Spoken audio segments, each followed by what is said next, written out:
Política fiscal perteneciente a la competencia 5, política económica, dando una retrospección a la competencia 3, modelo macro, en donde se elaboró un foro de la política fiscal. Se planteó una situación de qué impacta más para el incremento del producto agregado, el aumento de gastos del gobierno o la disminución de impuestos.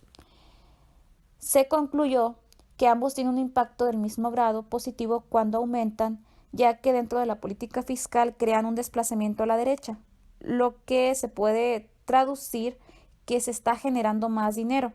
Todos estos efectos ayudan desde las empresas como a la sociedad a retener más dinero para ahorrar y consumir. El aumento de los gastos del gobierno crea más recursos y más oportunidades de crecimiento, mientras las empresas puedan solventar el pago de los impuestos que les corresponden de acuerdo a su giro empresarial, y si se reducen los impuestos es más simple para las organizaciones hacer frente a dichos pagos, generando más producción y a su vez precios más accesibles que la sociedad consuma más. Cuando pasan ambos sucesos en el mismo lapso del tiempo, impactan de la misma manera, pero para poder analizar qué impactan más, lo podemos ver de la siguiente forma. En el caso 1, aumentan los gastos del gobierno y aumentan los impuestos.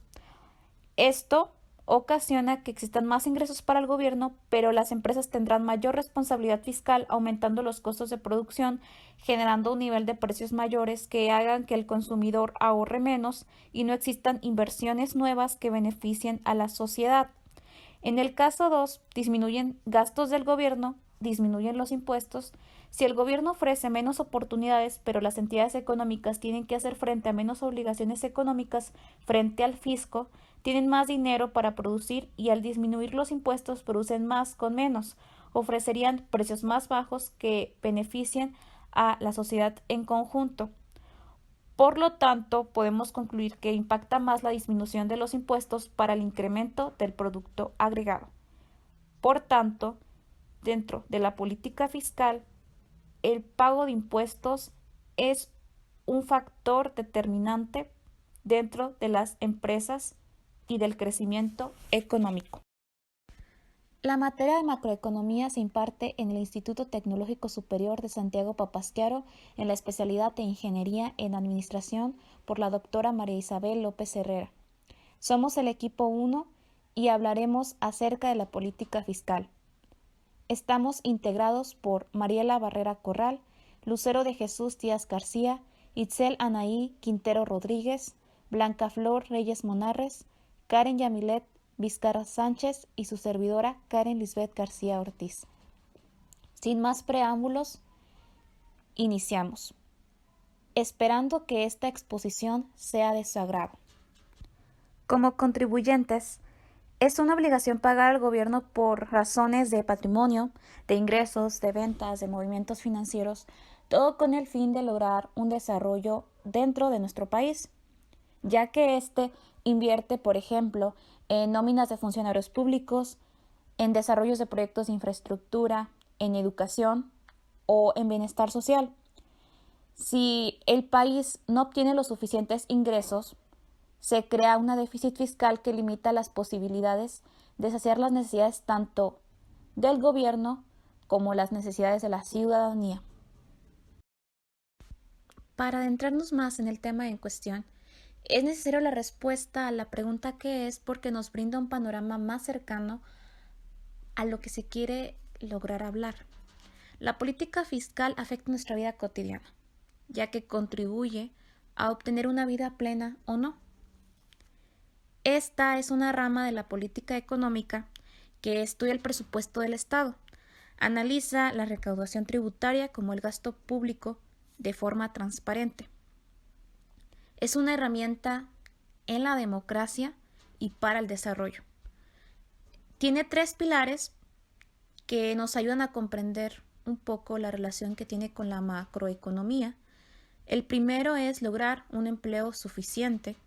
El segundo es crear un crecimiento económico sostenible.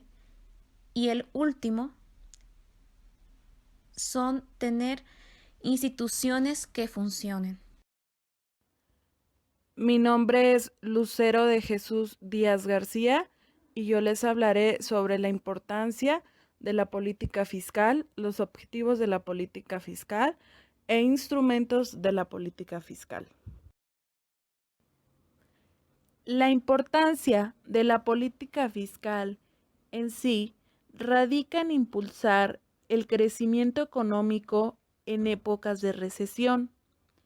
Es muy útil el incremento del gasto público, ya sea en obras de infraestructura o transferencias como subsidios o ayudas, lo cual genera un incremento en el consumo agregado, haciendo que los negocios y empresas vendan más, lo cual genera un efecto positivo en el empleo y la transforma en salarios que aumentan nuevamente el consumo, y esto forma un círculo vicioso que hace que la economía empiece a moverse y a crecer. Un ejemplo de esto puede ser cuando se cobran impuestos a los que más tienen, es decir, a empresas grandes o a empresas nacionales. Y estos se gastan, o estos recursos van destinados a los más desposeídos, es decir, aquellas empresas que pueden cerrar o quebrar con alguna situación, como hoy en día la que estamos viviendo con el COVID-19, que algunas empresas no soportan el cerrar y tienen el gobierno esta segunda opción para ayudar a todas esas empresas. Y aquí se crea una redistribución financiera. Bueno, en otras palabras, crea las condiciones adecuadas para el incremento del empleo y la producción. En los objetivos que persigue la política fiscal se centra más bien en tres, que es el suministro de bienes públicos, la redistribución del ingreso y la estabilidad de la economía, que en sí es la que crea el ahorro público suficiente para incentivar el nivel de inversión pública nacional como instrumento de desarrollo. Asimismo, estabilizar a la economía a través del control de precios y del control financiero para crear las condiciones necesarias para el desarrollo. Asimismo, absorber de la economía privada los ingresos suficientes para hacer frente a sus necesidades de gasto. Y por último, pero no menos importante, retribuir el ingreso. Los instrumentos de la política fiscal son la política tributaria, la política de gasto público, la política de endeudamiento, la política financiera, financiamiento público, finanzas públicas. Estos son recursos para la política fiscal de un país. Y en este caso, en México, ha sido de gran importancia, puesto que puede servir para fines distributivos, como para mejorar la eficiencia económica. Todo lo anterior responde básicamente a la necesidad de lograr mayores recursos económicos, a fin de satisfacer las necesidades de gasto. Hola, buen día. Mi nombre es Anaí Quintero y les hablaré del presupuesto federal. El presupuesto federal es un documento de política pública elaborado por el Ejecutivo Federal a través de la Secretaría de Hacienda y Crédito Público, en el cual se describen la cantidad, la forma de distribución y el destino de los recursos públicos de los tres poderes, de los organismos autónomos, así como las transferencias a los gobiernos estatales y municipales. Este documento presenta ordenada y sistemáticamente la información sobre gasto público, y esos recursos pueden ordenarse en la división de gasto no programable y gasto programable. El gasto no programable se destina al cumplimiento de obligaciones y apoyos determinados por la ley, como la deuda pública. El gasto programable se refiere al que soporta la operación de las instituciones del gobierno federal para que éstas proporcionen servicios como educación, salud, carreteras o las relaciones con otros países, etc. La formulación del presupuesto de egresos implica conocer la forma en que habrá de financiarse el total del gasto público, es decir, los ingresos, y a partir de ambos se obtiene el saldo, es decir, el balance público. El presupuesto público se formula por los diferentes órdenes de gobierno, federal, estatal y municipal.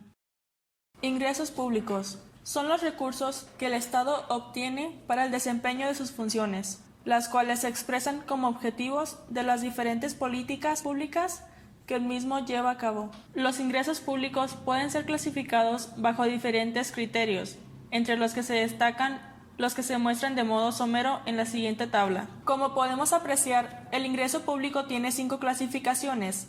La primera de ellas es por la recurrencia de su captación y asociados con las funciones públicas, que a su vez se dividen ordinarias y extraordinarias. Los ingresos extraordinarios son aquellos que son captados periódicamente y están vinculados al ejercicio de las funciones esenciales del Estado. Dentro de este podemos encontrar a los impuestos, derechos, contribuciones, entre otros. Por su parte, los extraordinarios se refieren a los ingresos obtenidos de forma esporádica y excepcional, sin relación con las funciones esenciales del Estado. Dentro de este podemos encontrar a los ingresos por enajenación de bienes. La segunda clasificación es por su grado de obligatoriedad y vinculados a la prestación de bienes y servicios públicos, que a su vez se divide en tributarios y no tributarios. Los tributarios son aquellos que se obtienen ejerciendo la capacidad coercitiva del Estado. Dentro de este podemos encontrar todo tipo de impuestos. Por su parte, los no tributarios se refieren a los provenientes del ejercicio de sus facultades de derecho público y privado, y en contraprestación de un bien o un servicio. Dentro de este podemos encontrar a los derechos, contribuciones, productos, entre otros. La tercera clasificación es por su naturaleza económica, que a su vez se divide en corrientes y de capital. La división de corrientes hace referencia a los ingresos que incrementan el efectivo del sector público y se obtienen por las contribuciones fiscales y la operación de empresas públicas. Dentro de este podemos encontrar a los impuestos, derechos, contribuciones, entre otros. Por su parte, los ingresos de capital son provenientes de operaciones que afectan la situación patrimonial del Estado. Dentro de este podemos encontrar enajenación de activos físicos y financieros, así como los rendimientos y transferencias. La cuarta clasificación es por la entidad pública que los recauda, que a su vez se divide en el gobierno central y el sector paraestatal. El gobierno central hace referencia a los ingresos recaudados por las dependencias de la administración central. Dentro de este podemos encontrar a los impuestos, derechos y aprovechamientos. Por otro lado, el sector paraestatal hace referencia a los ingresos obtenidos por la operación de los organismos y empresas paraestatales. Dentro de esta podemos encontrar a las contribuciones y los productos. La quinta y última clasificación es por el sector de actividad que los genera, que a su vez se divide en un sector económico específico y del resto de los sectores. De un sector económico específico hace referencia a los ingresos provenientes de la explotación o aprovechamiento de un recurso natural o no renovable específico. En el caso de México, el petróleo. Y dentro de este podemos encontrar a los impuestos, derechos y aprovechamientos, estos proveniendo de Pemex. Por otro lado, y último, del resto de los sectores hace referencia a los recaudados por la actividad del resto de los sectores económicos. En México los definimos como no petroleros. Dentro de estos podemos encontrar todos los demás ingresos. Gasto público. En el caso de México, el gasto público queda consignado en el presupuesto de egresos de la Federación. Su elaboración responde a lo establecido en la CPUEM y a otros ordenamientos como la Ley Federal de Presupuesto y Responsabilidad Hacendaria y su reglamento. Existen esencialmente 4 formas básicas de clasificar y presentar el gasto público o presupuesto de egresos. Esas clasificaciones responden a criterios diversos y distintos para agrupar el gasto público. A continuación, se hará una descripción más detallada de cada una de estas clasificaciones básicas. Como podemos apreciar, el presupuesto de egresos tiene 4 clasificaciones. La primera de ellas es la programática. Esta hace referencia a las erogaciones vinculadas o no a programas gubernamentales específicos y provisión de bienes y servicios públicos. Esta clasificación ordena el gasto público en 2 tipos de recursos. El primero, a los empleados para aplicar y ejecutar planes y programas específicos de gobierno, los cuales generalmente se asocian con la provisión de bienes y servicios públicos. Y el segundo, que son aquellos que se utilizan como gastos de carácter general, no asociados a ningún programa específico. Por tanto, las erogaciones se clasifican como gasto programable y no programable. El gasto programable se destina al cumplimiento de los fines y funciones propias del Estado, el cual es la provisión de servicios de educación, salud, seguridad pública, entre otros. Los gastos no programables están destinados a saldar compromisos que por su naturaleza no pueden ser identificados como un programa específico. Se asocian de manera general a las acciones de Estado y contribuyen al cumplimiento de las funciones gubernamentales, apoyando la actividad financiera del Estado. Tal es el caso de las amortizaciones y el pago de los intereses, las participaciones a estados y municipios y estímulos fiscales. La segunda clasificación es la administrativa, la cual nos dice que las erogaciones se consolidan de acuerdo a la entidad o unidad administrativa responsable de la ejecución del gasto. A su vez, las unidades responsables del gasto pueden ser agrupados en 3 grandes grupos: gobierno federal, sector paraestatal o entidades de control presupuestario directo. Y además de estas, las entidades responsables de ejercer el gasto no programable. Estos grupos dan lugar a la identificación de las entidades responsables por ramos de gasto, mismos que se separan en ramos autónomos, ramos administrativos, ramos generales y entidades de control presupuestario directo. A su vez, cada ramo comprende a otras unidades responsables que dependen de ellas, tales como las subsecretarías, las direcciones generales, las coordinaciones, direcciones de área y subdirecciones, etc. La tercera clasificación es la funcional, la cual hace referencia a los gastos realizados para atender las funciones públicas. Esta agrega el presupuesto de egresos por tipo de funciones públicas y relacionadas con la prestación y oferta de bienes públicos. A su vez, se divide en funciones del desarrollo social, funciones del desarrollo económico, funciones del gobierno. En las funciones del desarrollo social podemos encontrar la educación, salud, seguridad social, agua potable y alcantarillado, asistencia social, entre otros. Por otro lado, tenemos a las funciones de desarrollo económico, en la que podemos encontrar la energía, comunicaciones y transporte, entre otros. Por último, tenemos a las funciones del gobierno, entre las que podemos encontrar la administración pública de gobernación, soberanía, relaciones exteriores, hacienda, orden, seguridad y justicia, otros bienes y servicios públicos. La cuarta y última clasificación es la economía. Esta es la que ordena los gastos por objeto del gasto, según la naturaleza económica de la erogación, de manera que ésta sirva para mantener el proceso de operación corriente del Estado, o para mantener o expandir su escala de operación, es decir, la infraestructura y patrimonio público. Por tanto, esta clasificación computa los gastos en 2 categorías, las cuales son el gasto corriente y el gasto de capital. El gasto corriente son todas aquellas erogaciones que efectúan las entidades de la administración pública para adquirir los servicios y bienes necesarios para mantener en funcionamiento el aparato gubernamental, sus instituciones, entidades y organismos. A esta clase de gastos corresponden las erogaciones de sueldos y salarios, el pago de servicios generales de comunicaciones e inmuebles, que son renta, luz, teléfono, etc. Por otro lado, están los gastos de capital, los cuales son las asignaciones destinadas a incrementar el acervo de bienes de capital y conservar los ya existentes. Se incluyen las intervenciones destinadas a la adquisición de bienes inmuebles y valores por parte del gobierno federal, así como los recursos transferidos a otros sectores para fines similares. Buen día, mi nombre es Mariela Barrera Corral y yo les voy a hablar acerca del déficit y superávit presupuestario.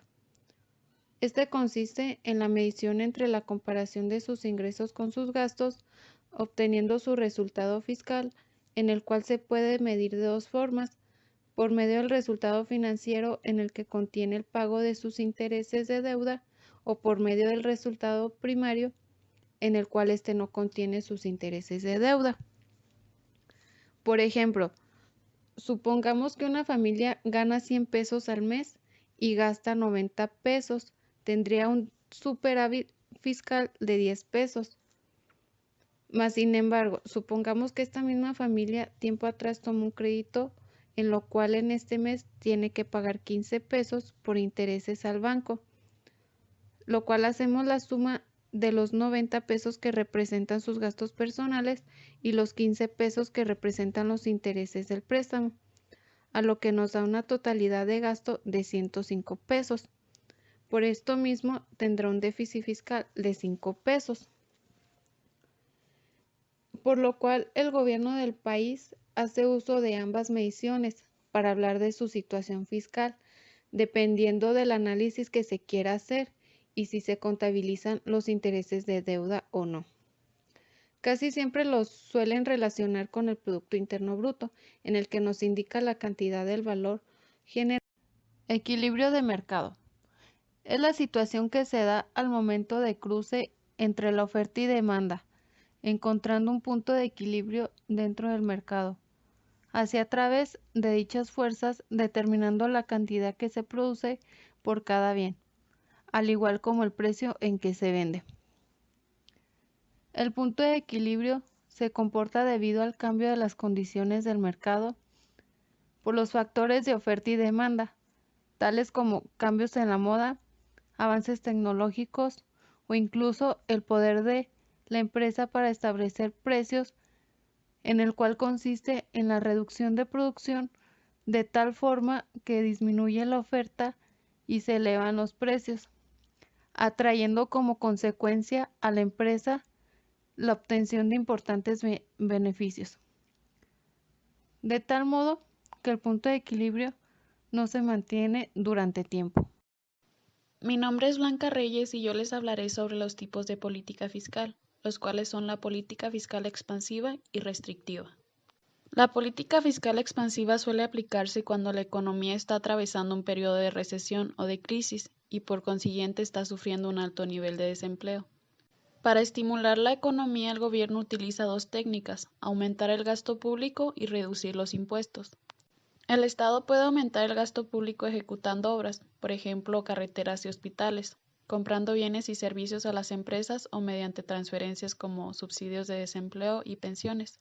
Con esto se consigue aumentar la demanda agregada y como respuesta las empresas incrementarán su producción y contratarán a más trabajadores. Con la reducción de impuestos se aumenta la renta disponible de las familias, por lo que podrán consumir más. También disminuyen los costos de las empresas, por lo que podrán aumentar sus inversiones. Este incremento del consumo y de la inversión conllevarán a un aumento de la demanda agregada, y con ello las empresas incrementarán su producción y el número de empleados. Con la aplicación de estas medidas, además del aumento del empleo, se generará déficit público y posiblemente inflación.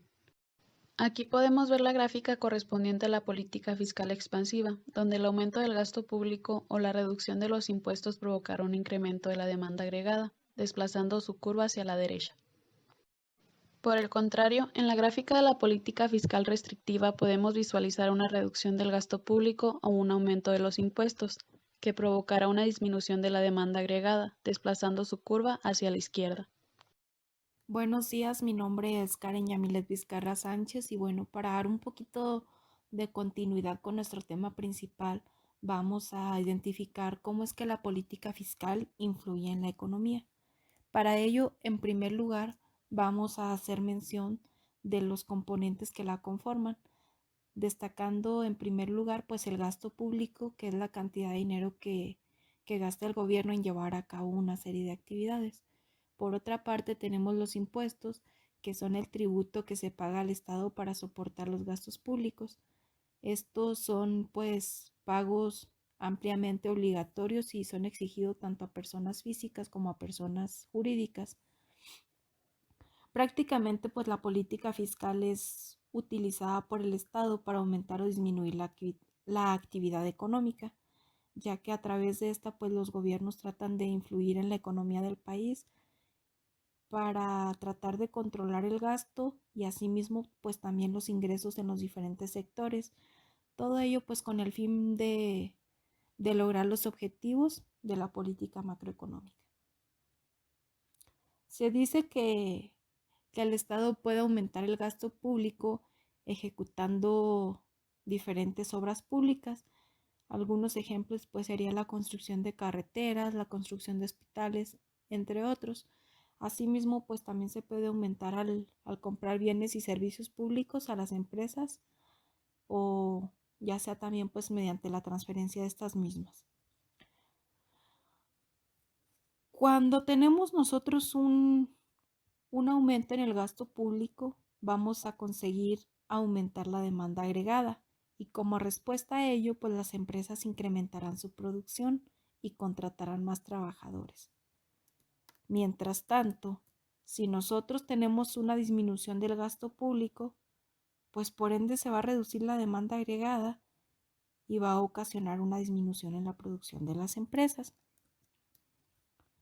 Por otra parte, si nosotros tenemos una reducción de los impuestos, pues se va a aumentar la renta disponible de las familias.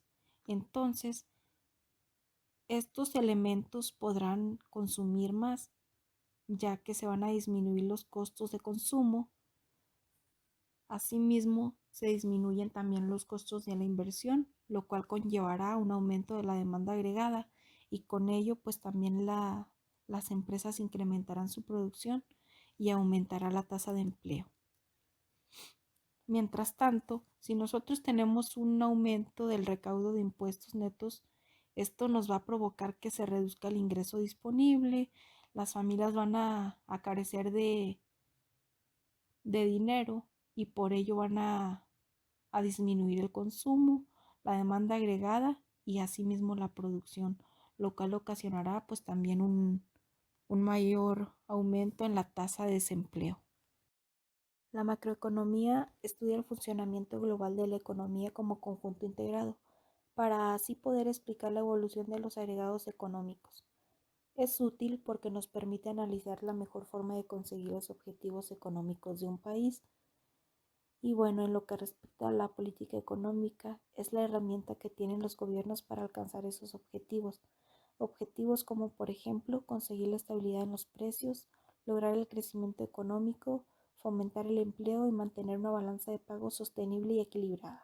En lo que respecta a esta competencia durante el transcurso de ella, nosotros nos enfocamos prácticamente en analizar y estudiar lo que es la política fiscal, misma que consideramos como un conjunto de medidas e instrumentos que toma el Estado para recaudar los ingresos necesarios y así poder realizar la función del sector público. Se dice que se produce un cambio en la política fiscal cuando el Estado cambia sus programas de gasto. Además, pues la política fiscal también se considera como una herramienta de estabilización macroeconómica, ya que es pues utilizada por el Estado federal, estatal o local. Sus componentes principales pues son el gasto público, los impuestos y la deuda pública.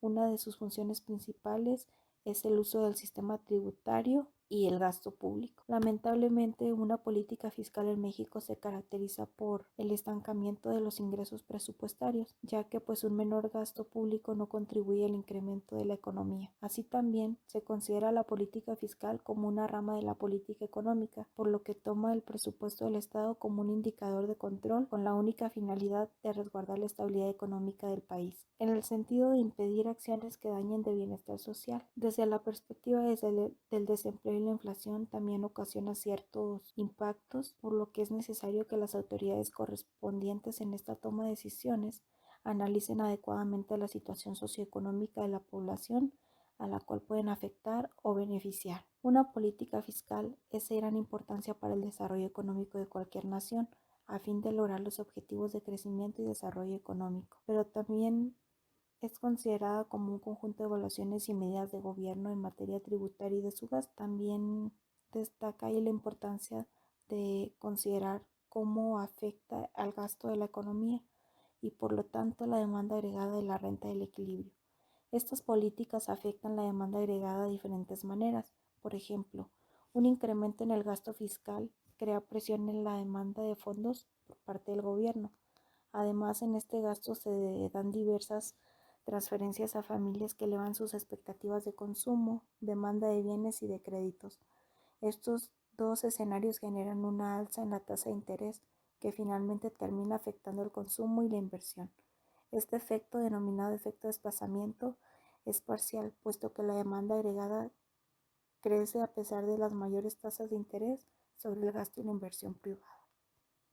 Por otra parte, también hay otro efecto dado con el aumento de los gastos del gobierno, y este pues es la reducción de los impuestos, con el cual los ingresos disponibles aumentan y en consecuencia se genera un mayor consumo que eleva la demanda agregada. La actividad empresarial se encuentra ampliamente ligada en la macroeconomía y el conocimiento y comprensión de la influencia en las organizaciones es de suma importancia para la toma de decisiones.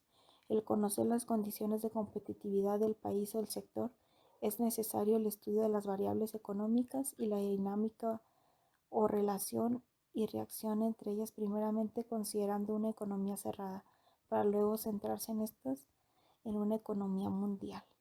Como parte del proceso de futuros ingenieros, es importante el conocimiento sobre la macroeconomía, ya que esta pues recalca una gran importancia para desarrollar habilidades y destrezas en la toma de decisiones y en la solución de problemas.